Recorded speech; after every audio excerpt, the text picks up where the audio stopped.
नमस्कार दोस्तों, good morning. अपन पढ़ने जा रहे थे दलहनी फसलें।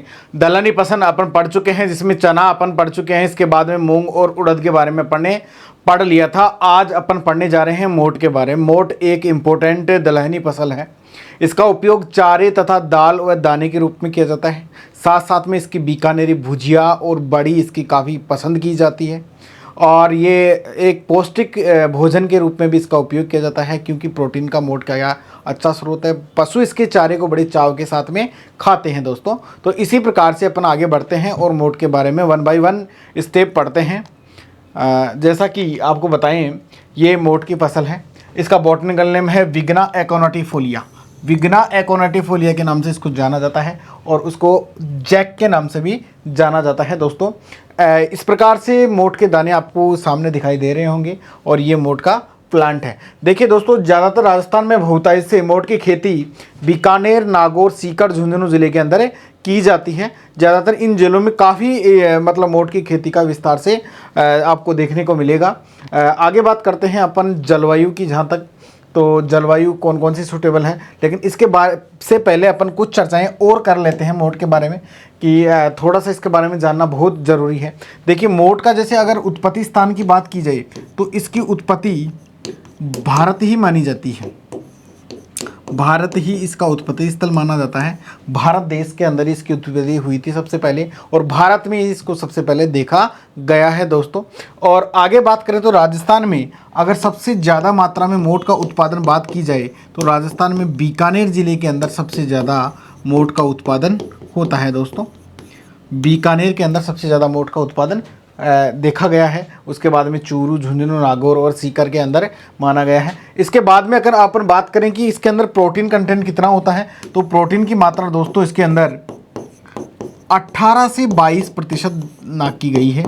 मतलब कई बुक्स के अंदर 22.5% तक इसमें दे रखा है। मतलब 18 से 22.5 तक इसमें प्रोटीन का कंटेंट पाया जाता है। चारे व दाल दोनों के रूप में इसका उपयोग किया जाता है। साथ साथ में बीकानेरी भुजिया आपको पता है कि विश्व प्रसिद्ध है। रेवड़ी भी इसकी बनाई जाती है, बड़ी इसकी बनाई जाती है, रेवड़ी तिल की भी बनाई जाती है दोस्तों। तो इस प्रकार से राजस्थानी भाषा के ये शब्द हैं, ये आपको थोड़े से दिमाग में लेके चलने हैं कि मोट से कौन कौन से प्रोडक्ट्स तैयार किए जाते हैं। इसके साथ साथ मंगोड़ी का आपने नाम सुना होगा, जैसे कि ग्रामीण क्षेत्रों से आने वाले बच्चे सब जानते हैं इसके। और पापड़ बनाने में भी मोट का प्रयोग किया जाता है दोस्तों। नेक्स्ट अपन बात करते हैं मर्दा की बात करते हैं।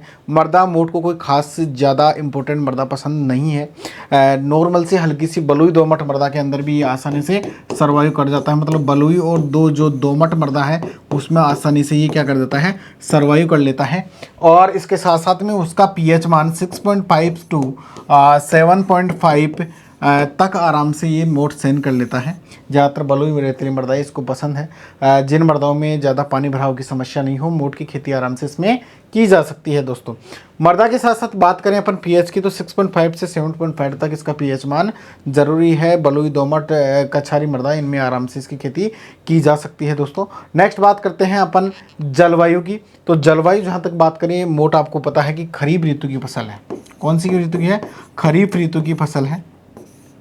तो इसके लिए गर्म मौसम की आवश्यकता होती है। मतलब गर्मी को आसानी से क्या कर सकता है, सहन कर सकता है। इसके साथ साथ में ये 35 डिग्री तक के तापमान को आराम से सहन कर लेता है। 35 डिग्री में मोट की खेती आराम से की जा सकती है। नेक्स्ट अपन बात करते हैं भूमि की तैयारी की। जहाँ तक तैयारी की बात करें तो आपको क्या करना है, इसके अंदर 2 से 3 टन प्रति हेक्टेयर गोबर की खाद या FIM डालनी है। साथ में आपको पता है मोट को 10 केजी प्रति हेक्टेयर नाइट्रोजन और 60 केजी प्रति हेक्टेयर फास्फोरस की आवश्यकता पड़ती है दोस्तों। नाइट्रोजन और फास्फोरस, क्योंकि नाइट्रोजन की कम मात्रा इसलिए डालते हैं, मोट वातावरण से नाइट्रोजन को अच्छी तरीके से स्थिरीकरण कर लेता है। इसकी जड़ों के अंदर राइजोबियम जीवाणु पाया जाता है। आपको पता है कि दलहनी फसल है, और दलहनी फसलें सभी क्या है, वातावरण से नाइट्रोजन फिक्सेशन का कार्य करती हैं दोस्तों। आगे अपन बात करते हैं जहाँ तक कि उन्नत किस्में कौन कौन से। बहुत इंपॉर्टेंट किस्में इसकी दे रखी है, जिसमें है RMO 40 किस्म। RMO 40 बहुत इंपॉर्टेंट किस्म है इसकी, और इसके बारे में कई बार पूछा भी जाता है, कई बार एग्जाम में आ भी जाता है कि RMO 40 किसकी किस्म है। तो राजस्थान मोट किसकी किस्म है, 40 ये मोट की किस्म है। आगे बात करते हैं दूसरी की RMO 225 इसकी है, जिसको मरु वरदान के नाम से जाना जाता है। कई बार इस वैरायटी का नाम दे के पूछ लिया जाता है कि RMO 225 का दूसरा नाम क्या है, तो इसका नाम है मरु वरदान। आगे बात करते हैं अपन काजरी मोट 1, काजरी मोट 3, RMO 257, RMO 423, RMO 435, जिसको मरु बहार के नाम से जाना जाता है। विकास, जड़िया और ज्वाला, जो देखिए दोस्तों ये जड़िया और ज्वाला किस्में हैं, ये कहाँ से विकसित हैं, ये अपने SKNAU मतलब जो श्री कृष्णेंद्र एग्रीकल्चर यूनिवर्सिटी जोबनेर के अंदर है, वहाँ से ये किस्में विकसित की गई हैं, जड़िया और ज्वाला। तो मोट की किस्मों के बारे में काफ़ी विस्तार से मतलब पूछ सकता है, कई बार छोटे छोटे एक एक नंबर के क्वेश्चंस में भी पूछा है कि जड़िया और ज्वाला किसकी किस्म है, RMO 40 किसकी किस्म है, काजरी मोट की किस्म कौन कौन सी है, मरु वरदान मरु भार के बारे में पूछ सकता है। तो इस प्रकार से इन वैरायटियों को आपको मोटा मोटा माइंड में लेके चलना है दोस्तों, ज़्यादा कंफ्यूज होने की आवश्यकता नहीं है। ज़्यादातर बच्चों का क्या रहता है, वैरायटियों में फंसे रहते हैं कि सर हमारे वैरायटियाँ इस क्रॉप की इसमें मिक्स हो जाती हैं, मोट की मूंग में याद कर लेते हैं, मूंग की उड़द के अंदर याद कर लेते हैं। तो जो मोस्ट इंपॉर्टेंट किस्में मैं आपको बता रहा हूँ उनके बारे में तो आपको माइंडली बैठा लेना है।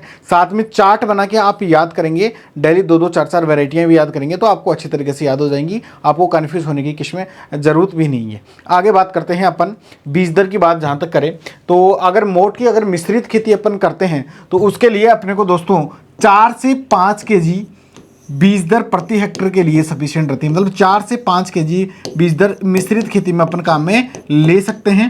और इसके साथ साथ में अगर आपको शुद्ध खेती करनी है, शुद्ध खेती के लिए मोट की आपको 10 केजी बीज दर प्रति हेक्टेयर क्या रहती है, सफिशिएंट रहती है। 10 केजी की आप मोट की बीज दर काम में ले सकते हैं एक शुद्ध कृषि के लिए।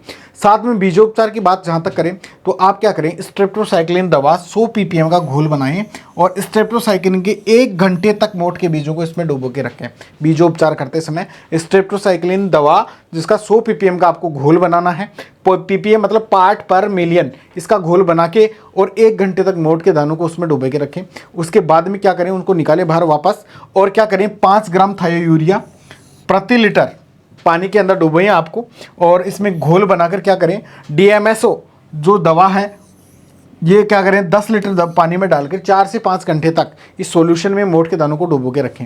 उसके इससे क्या होता है, अंकुरण जल्दी से होता है, जो भी फफूंद नासी बीमारियां लगती हैं वो इसमें नहीं लगती हैं। मोट की डोरमेंसी क्या होती है, इससे दूर होती है। कई बार मोट के दाने उगते कम हैं, मतलब जैसे अगर आपने 100 दाने बोए हैं तो उसमें 70 दाने ही उग पाते हैं। तो थाई यूरिया इसकी क्या डोरमेंसी तोड़ने के अंदर भी क्या है, सहायक है। तो इस घोल में डुबो के और इसको बाहर निकाले 4 से 5 घंटे बाद में। जब 4 से 5 घंटे बाद में हम निकालेंगे तो बीजों को क्या करेंगे, छाया में सुखा देंगे। आप छाया में सुखाने के बाद आपको पता है दोस्तों कि ज़्यादातर दलहनी फसलों के बीजों को किससे उपचारित करते हैं, राइजोबियम कल्चर से। तो राइजोबियम कल्चर तो अपने को मस्त लेना है, इसमें ज़रूरी है। तो इसमें राइजोबियम कल्चर से इसको क्या करेंगे, फिर उपचारित कर देंगे। और राइजोबियम कल्चर से उपचारित करने का वही तरीका है क्या, तो कौन सा तरीका है, आपको 250 ग्राम तो क्या लेना है, 250 ग्राम तो गुड़ लेना है, 1 लीटर पानी लेना है, उसमें घोल बनाना है, बीजों के ऊपर डालना है। 3 पैकेट क्या लेने हैं, राइजोबियम कल्चर के लेने हैं। 3 पैकेटों में 600 ग्राम राइजोबियम आता है, क्योंकि 200 ग्राम का क्या आता है, 1 पैकेट आता है। तो ये तो चीज़ आपको बिल्कुल डेफिनेट सब जो दलहनी फसलें हैं उनमें माइंड में बैठा ही लेनी है, मतलब कि दलहनी फसलों में राइजोबियम कल्चर का प्रयोग तो करना ही करना है।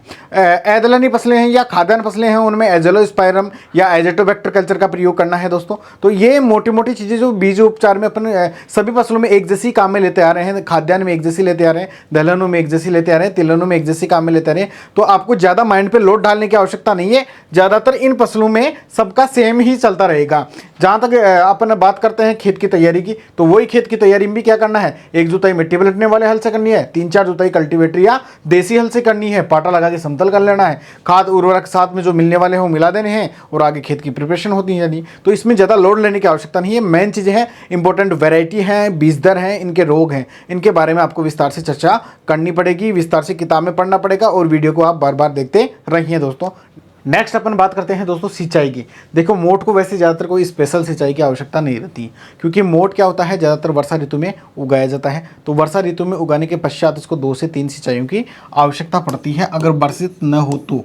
अगर बारिश नहीं हो रही है तो 2 से 3 सिंचाइयाँ आप कर सकते हो। अन्यथा ये बारिश की फसल है, ज़्यादातर खरीफ के मौसम में तैयार होती है, तो मानसून के समय इसको लगा देते हैं, उस समय के बाद में ये अपने आप ही तैयार हो जाती है दोस्तों। इसके बाद में अपन बात करते हैं दोस्तों बुआई का समय और बुआई का तरीका, किस प्रकार से यूज़ कर सकते हैं अपन। बुआई के समय की जहाँ तक बात की है दोस्तों, तो ये क्या है, खरीफ ऋतु की फसल है, खरीफ ऋतु की फसल है। इसका मतलब इसकी बुआई कब कर देंगे अपन, जून और जुलाई के अंदर कर देंगे। जून जुलाई में इसकी क्या कर देंगे अपन, बुआई कर देंगे। बुआई कैसे करें, लाइनों में इसकी बुआई करें दोस्तों, ऐसे कतारों में बुआई करनी। लाइन से लाइन की दूरी आपको 45 सेंटीमीटर रखनी है, तथा पौधे से पौधे की दूरी आपको 15 से 20 सेंटीमीटर रखनी है। तो इस प्रकार से आप 45 × 20 सेंटीमीटर के इसको लगाएं। बीज की गहराई आपको 3 से 4 सेंटीमीटर रखनी है, गहराई 3 से 4 सेंटीमीटर रखनी है दोस्तों। तो इस प्रकार से आप बीज की बुआई कर सकते हैं। खरीफ ऋतु की फसल है, जून जुलाई के अंदर क्या मोट की बुआई कर सकते हैं दोस्तों। आगे बात करते हैं अपन सिंचाई की। तो मैंने जैसे कि सिंचाई के बारे में बताया कि 2 से 3 सिंचाई इसके लिए क्या रहती है, पर्याप्त रहती हैं। नेक्स्ट बात करते हैं इंटरकल्चर ऑपरेशंस की। इंटरकल्चर ऑपरेशंस के मतलब ये जो आपकी किताब में दे रखा है अंतरा कृषि या इंटरक्रॉपिंग।